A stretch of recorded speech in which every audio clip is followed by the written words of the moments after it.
he wasn't like he was picking on him, but he wasn't a bully. He wasn't a bully. It was he'll cuss out Scotty. No, he'll cuss out hell no. He wasn't talking to Scotty like he was talking to Scott Burrell. But he was on his back though. What up, y'all? Go Talk419 Sports podcast here with a new episode.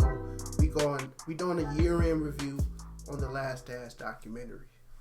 So this time last year, the NBA had just shut down. NFL draft was canceled. Basically, any sporting event was canceled. It was the first time that most people of our generation were going without sports. Basically since March. So fast forward in April, they rushed production and finished the greatest sports documentary of all time, The Last Dance. Last Dance, man. So doing a 1 year recap on some of the favorite moments of it. You know, who we think came out looking bad, good. So where do you want to start? Best episode? Yeah, we could go best episode. What was the best episode to you? I think it might be the beginning, showing whatever episode. I think it was episode 2 was showing his transition from winning the championship and then coming to the Bulls when it was a traveling cocaine circus and nobody's really like, he's the only one who was really taking it seriously. Can I ask you something real quick? How do you feel about that? Like, I mean, I'm saying, how do you feel about him saying that? Like, throwing those guys under the bus. Some of those guys married, got kids. They don't want people to know when they was in the traveling cocaine circus. But here's the thing. I thought that at first, but I was like, you name one player off the 84 Bulls. Like, nobody. Okay. It wasn't like there's nobody on there that you can be like, oh, I remember Mitch Richmond or no. I know. I feel that. Don't get me wrong. It's embarrassing. Hopefully they overcome their problems since the 80s, but. Okay, all right. Okay. I don't want to be. I would be embarrassed too if I was on that team, and then 30 years later, this dude was telling how I was doing lines in the hotel room. Right. That's what. But even beyond that, I mean, it's nobody's name that he was actually mentioned or anything like that. So. Right. But he went into a situation that was just, I mean, the bottom of the barrel, and I'm kind of like the opposite, bro. I don't care for the first like 3 episodes. No. I like when it really started getting ramped up, like 4 or 5, 6. Mm-hmm. For me, because mainly seeing the first 3 championships, because those are ones I don't remember. I was too young. Right, but I'm saying that's when, like, that was an episode like 4, 5, and 6. I didn't really care about the North Carolina years too much. I didn't really care about the young stuff too much. I didn't really care about the traveling cocaine. No, another thing from that was seeing how he was talking when he was at North Carolina. All his interviews, like that dude was like a country bumpkin. Yeah, yeah. That was so just to see like that you could actually transition from this, kid from the country going to the big city of Chicago, and he really did. Like become a man, grew up, he got bigger. Right. Another thing was like seeing all the Jordans, like actually like, in game playing when they first came out. Right. Especially the ones, man. Yeah, that was the one. I like seeing him and his kid was dribbling with the 13s on. Right. Yeah, that was dope. That was cool. But to answer your question, my favorite episode was episode 10. It was just seeing the last shot, which I've seen a million times, but seeing that whole game, how Scotty was coming in and out with his back, seeing him just saying, I just got to get one more possession, one more stop on the bench. It was awesome. Epic music, everything. Another one was the flu game, right? Which was actually now Jordan is saying is food poisoning. Right. Man, just seeing, because everybody knows the story, but to see in detail, like he was really, gasping for air and still put up a performance. Going through it. And then Jerry Sloan at the end game was like, oh, he was sick? Right, he tried to play him. He got 30 plus points and he was sick? Yeah, he tried to get over on him. But I remember vividly, bro, watching that game with my dad live, bro. That was crazy. So, from the whole documentary, who do you think came out looking the worst? Like their record, their personality, their whole career took a hit. I only have one who came out bad. I think MJ kind of did, but the only reason I would say Krause did is because he couldn't rebuttal. Like if Cross was like, well, I felt I had to blow up the team because such and such. Like he didn't even have that type of chance. That's true. That's the only reason why. But I think it also made Krause look good too, because you actually saw him make those trades. You saw him build that team, and he did turn them into a championship ball club with his personnel. You did get to see more of what he actually did with like the trades, like you said, signing. But man, nobody liked him. Like, right. You know, like, you can do your job great, but if you displace yourself and distance yourself from everybody, I don't think he was right for blowing that team up. Because just like you mentioned before, Scotty's coming in and out of that last game. He's not on his last legs, but it was going to be time to blow it up. But nobody's going to want you to blow up a team that just won 3 in a row for the second time. It just doesn't. It don't make sense. You want them to kind of like fall on the sword. It's like a boxing champ. You want them to lose in the game, not be stripped of a title. Yeah, no, that made him look horrible. I ain't gonna front. Like you said, winners keep playing, man. Yeah. You go up to the park, you get next. Hey. If you lose, your ass is off the court. Champions keep playing. Let them defend their crown. You're right. That was horrible. And the fact that he didn't even give him a fight chance. I don't care if you go 82-0, he blowing it up. Yeah, that type of rhetoric make you look horrible. So and then that sits on the coach and the players for the whole year. They got to play through that. Right. I thought the opposite on Jordan. I thought he came out looking like he was humanized. Like I think the treatment of the teammates, and I don't have a problem with it, by the way. Mm-hmm. We discussed that off camera. The treatment of the teammates, and the fact that like, why are you even throwing Scottie Pippen? What does he have to do with this? Like what? Which part? Why are you throwing him under the bus? So like the whole meltdown against the Knicks, like you weren't even playing with the Bulls. This is a documentary about you. Yeah. I think he was looking at everything from what he would have done, because just like the whole injury, he said Scottie should have rehabbed during the summer, but. Man, that whole contract situation with him was so. That's what I'm saying. It's kind of you can't even see his view because you were getting paid adequately. Like he still deserved more. Like no matter what, he's gonna outplay the contract. But no, I gotta say, Mike through the whole thing, he came out looking more human. I mean, he's cussing folks out, and he wasn't like he was picking on him, but he wasn't a bully. He wasn't a bully. It was he'll cuss out Scotty. No, hell no. He wasn't talking to Scotty like he was talking to Scott Burrell. But he was on his back though. No, not like that. No, he was riding on other boys. I like seeing that. I like seeing. I like seeing him with Larry Bird coming into the locker room after the game. He's like.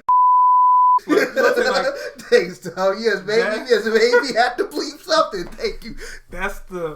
That's like the realness of a friendship is when like I can cuss at you, right? Because you know how me and you get down. Right? And it's not like that. For me, it showed like a real human side of him. It wasn't a Nike commercial. It wasn't Gatorade. It was him saying, "F you, right. F this." Right. So that was the part I was like, okay, this is a real dude. But yeah, I think he came out looking even better. Only people I think came out looking bad was probably Jerry Krause, Pippen, a little bit, but again. Why should even Pippen look bad? Because MJ was showing some stuff that probably should have been shown. Like, bro, what I'm just saying, what does that have to do to what does him melting down against the Knicks have to do? Part of the whole story of the season. What story? You were playing baseball. Talk about the Barons. But I mean, so he can't count it on his team. Like, if you leave a team, you're gonna think, I just felt it was kind of. Again, I don't really have a problem. I just think it would kind of make him look bad. Like, why are you throwing Pip under the bus? Like, what does this have to do with anything? But again, I don't have a problem with it. I love it. Okay. Was it anything you felt like they should have talked about more, or? I wish hindsight 2020, but I wish we could have got more of his Kobe relationship. That's true. That would have been nice to see. Cause this came out April of last year, so that was 2 months removed from when Kobe died. So then even seeing him in the documentary at all was like... even the director said like everything was filmed as it was. The only thing we added was to rip Kobe at the beginning. Like that whole episode was already shot and done. Yeah. So But that would have been nice to see more of that. I think they should have shown more about the loss to the Magic. Because I think in the whole lexicon... I came back in the middle of the year. I wasn't ashamed of something to see. You see what happened next year. So... we don't need to delve into that. So we're just gonna sweep it under the rug. Like, this is the allure of Jordan. It's like, all we look at 6 for 6, but when he loses, damn, Adele, can you stop playing another sport, transform your body into basketball shape, come back at the end of the season with 2 weeks left, and then go into a series against a team that's about to go to the finals? Damn, I don't care how great you are, you gonna come back. So if you're the greatest of all time, you can't. Damn, Dub, that's. Hey, don't come back. You're asking don't come back in the middle of the year if you're not coming back for championships. So that's a blemish on his record, but we'll get to that. We'll get to that in another episode. It's not a blemish, but go ahead. But what about the whole Rodman situation? Man? Oh, I loved it.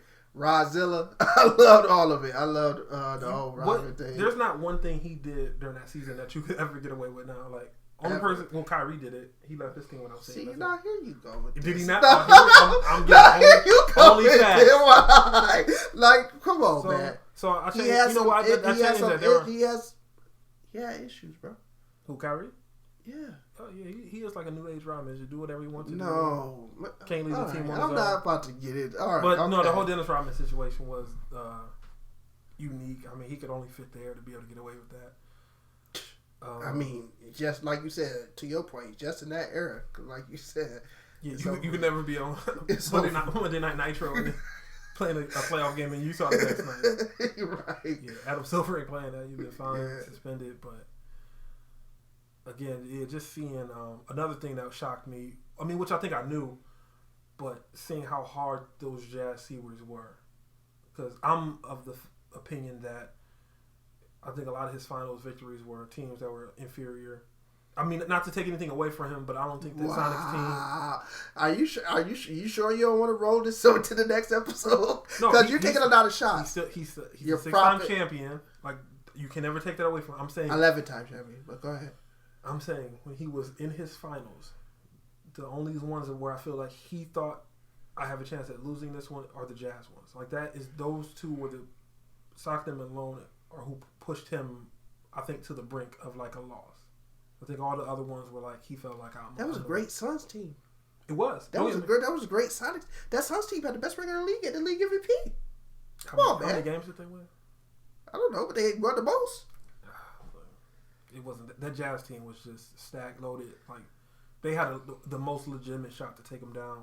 I felt like they're the only team who felt like they could beat them. They didn't look at Jordan as like this guy like figure. They were just like, we about to come in here, we're gonna win. I give you that. They won games in Chicago. Yeah, I give you that. So the crazy crowd and everything else, that was never won more than 2 of them things. So, but I give them that. You feel me? This is the GOAT, man. But yeah, the whole documentary, top to bottom, which is like 90s nostalgia. Oh yeah, my man showing up in the matching button down sleeveless with the romper shorts. Man, listen, man. Dude, Jordan was a Kango king. That boy was dressing like just drip. Like, that boy was dressing like he weighed 500 pounds, didn't he? Yeah, but he always pulled up with something nice. He had the Corvette. Man, he parked like an absolute. No, when he parked in the middle of that parking lot, I wonder was that Krause's car he blocked in. That's a good point. Because he didn't load. Because he pulled up right behind the car. And Krause did have an office in the training facility. I just always thought that. That's we're going to have to look that up. But no, the whole thing was just, I mean, I think it was one of the best documentaries of all time, but I don't know if it's because of when it came, when you have anybody who's a sports fan or a Jordan fan, and you've been watching no sports for, at that point, 6 weeks, and then this comes along. I know for me, like, it was every day when I knew it was coming on, whatever day it was, I wasn't recording. I'm going to make sure I'm home, I'm watching it. I think, right, bro. Yeah, it was exactly what everyone needed, being quarantined, being stuck in the house last year. Because like you said, that was like, all the sports was officially shut down at that time. It was nothing. Yeah, it was nothing. Like 5 million viewers for a documentary is almost unheard of. So I think that it just came right on time. And then now would it be on Netflix? I mean, I throw that thing on constantly. I watch whenever I get bored. Yeah, because you always end up catching something else. Like, I didn't notice when Seinfeld was in it the one time. I was like, oh, I missed that. Yeah, he was. Yeah, but I don't know. The whole thing was just perfect time. You know, shout out to the directors, everybody. I thought it was flawless. I didn't have too many complaints. None at all. Another highlight, I think, even before we get up out of here, the similarities between Steve Kerr and his dad, and then Jordan and his dad. Those two stories together were just. Yeah, and to your point, I liked how they kind of did that, like with the old. They like intertwined the old, going back and forth. Yeah, that was dope. And like you said with the Kerr thing, like whichever other player they were focusing on, they did like a whole episode dedicated to like Robin and Pip. And his background, the craziest, but. Yeah, that was awesome. I think they went deep on everybody they should have. I can only hope that some camera crew has been following around LeBron for these past couple of years so that we can get another remake of documentaries. He gonna call it The Last Dance, Last Dance 2. I mean, it'll be better, just like Space Jam was gonna be better than the original. Yeah. Which hot take? Space Jam the original is a terrible movie. What are you doing, dog? Like, what's wrong with Space Jam? You were a kid. Have you watched it? Have you watched it recently? Okay. I'm just saying, I have, and I enjoyed it. You came in, but it's cool. But I think the Kobe one that they're talking about that they worked on, that's going to be nice. Yeah, that's going to be fire. But I think that one was just following his entire last season. But even still, I mean, I'll take anything as far as with Kobe. I think a Tom Brady one would be nice. I mean, you don't think so? The GOAT of quarterbacking? Oh my God. It wouldn't be? No, yeah, it would be. For the culture of football, it would be so. But another thing about that Last Dance, I like how they went into the Slim Buller situation and the scandal with the book and the gambling that they get Knicks and all that. Yeah. Like, I knew about the gambling with the Knicks, but I didn't know, like, specifically why it was such a big deal. But he was coming off that trial and all that stuff. That was dope. But how do you feel about that? Like, do you think a man should be able to do what he wants as far as go gamble, spend whatever you want? Does it matter that it was after a playoff game? The gambling situation, no. I'm sorry. The Knicks casino situation, that was perfectly fine to me. Yeah. I have no issue with that. I really don't have an issue with the gambling. The only thing is, you're the face of the league, bro. But here's another thing that I read that made some sense. I think people are thinking about why would he owe all these people this amount of money, and like why didn't he just pay them? Well, we're so used to right now. Like if I owe you $20 or $2,000, I can get in my phone, Cash App, Venmo, whatever. Right. This is 98. Is he gonna write a check for that? Does he want a paper trail with his name on it for this much money and giving it to do? That's how he got in court. Exactly. So he probably was used to just, okay, I'll get to the bank whenever, I'll get that cash out, I'll hand it to you. Nobody would ever know. So, right. And it's one of those things like if you gamble with Mike and he owe you $2,000 or he owe you $2 million, like I would just trust, hey, you got it, you're gonna get it to me, and we're not gonna get into the connections of what people think happened because of that. I think that's a bit insensitive. yeah. I'm not even gonna go down that road. I'm not. I mean, I'm saying it's some fishy stuff. That's all I'm gonna say. But still, I mean, to wrap it up, one of the best sports documentaries of all time. And it saved us during the pandemic. Yeah, it really did. It came on right on time for anybody who was missing just that feeling of sitting down at the same, certain time, catching that event, which is what it became an event. And that's it, man. I just wish there was more. They could release all of the unedited footage that I was still watching. Right. Oh, one more thing, America. I liked how when they were showing the highlights, they used music specific from that year, from that time frame. Yeah, that made sense. To have the 90s music instead of, That was pretty dope. That was dope. It kind of added to the nostalgia, took you back to that time frame. It did everything about it, man. The Bulls intro, the shoes, the training facility, I mean, and then one thing I saw, this dude had a statue outside the stadium, and he was still playing it. You know, I mean, when they thought he retired, though. That still was so fast. Like, he was only going to. Right. Yeah, you're right. You are right. They got that thing. But that just show you how great he was, how much he meant to the city. He still does. Right. But that's it, man. The Last Dance, easily top 5 documentary of all time. Came at the perfect timing. Saved us, man. So 1 year removed from quarantine and pandemic, doing much better now. Games are still being played. Right. People in stadiums now. Right. NFL is supposed to be going max capacity coming up for next season, so get back to normal. 17 games too. 17 games. College football, they get their whole off season, so it's gonna be good, man. It's gonna be good. Sign it off. Go Talk. Tony Burrow. Dub. Holla at us.